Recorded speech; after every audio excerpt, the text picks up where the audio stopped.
BGB ক্যাম্পের সামনে থেকে সিলেটের সাদা পাথর থেকে কিভাবে পাথর হরিলুট হলো এমন প্রশ্ন তুলেছেন জনপ্রশাসনের সিনিয়র সচিব মোহাম্মদ মোখলেসুর রহমান।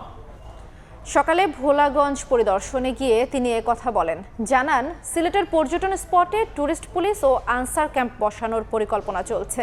পুরো সাদা পাথরকে সিসি ক্যামেরার আওতায় আনা হবে বলে জানিয়েছেন সিলেটের নতুন জেলা প্রশাসক সরওয়ার আলম। এই মুহূর্তে ভোলাগঞ্জে সাদা পাথর পর্যটন এলাকায় আছেন সহকর্মী অপু বণিক, আমরা সরাসরি যাচ্ছি তার কাছে।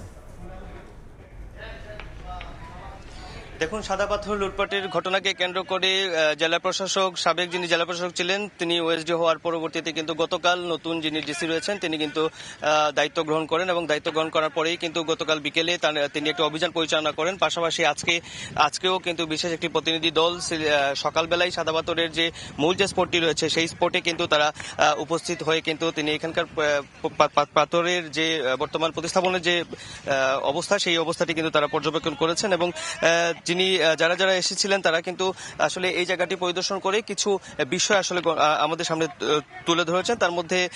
তার মধ্যে থেকে যে বিশেষ যে উক্তিটি করেছেন যে এখানে পর্যটন স্পটে টুরিস্ট পুলিশ এবং আনসার ক্যাম্প স্থাপনের পরিকল্পনা হাতে নেওয়ার কথাও তারা কিন্তু জানিয়েছেন এবং এই কথাগুলো এসছে হচ্ছে যে জনপ্রশাসন মন্ত্রণালয়ের যিনি সিনিয়র সচিব ছিলেন তিনি কিন্তু এই কথাটি জানিয়েছেন। পাশাপাশি এখানের পুরো পর্যটন এলাকা যেহেতু এখান থেকে একটি বিশাল বড় অঙ্কের যে সাদা পাথর রয়েছে সেই লুটপাট হয়েছে, তো এই বিষয়টিকে মাথায় রেখে কিন্তু সিসি ক্যামেরাও আওতায় আনা হবে বলেও তিনি মন্তব্য করেছেন। পাশাপাশি হচ্ছে সিসি ক্যামেরার বিষয়টি নিয়েও কিন্তু জেলা প্রশাসক সরওয়ার আলমও বিষয়টি কিন্তু গুরুত্বারোপ করছেন এবং দায়িত্ব গ্রহণ করার পরেই কিন্তু আজকে তিনি এখানে এসেছেন। সবচেয়ে বড় যে উদ্বেগের কথা, এখান থেকে আমরা যে জায়গাটায় দাঁড়িয়ে আছি এখান থেকে প্রায় 100 গজ দূরে কিন্তু বিজিবি ক্যাম্প রয়েছে।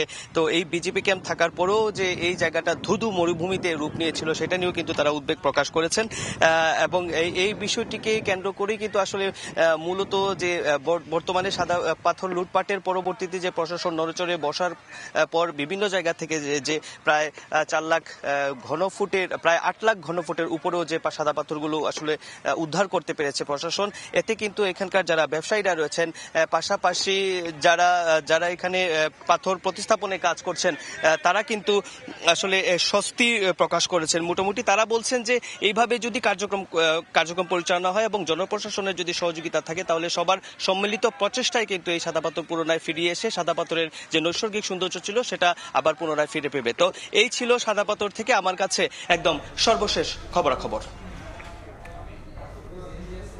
সাদা পাথর এলাকার সবশেষ নিয়ে আমরা সরাসরি ছিলাম ভোলাগঞ্জে।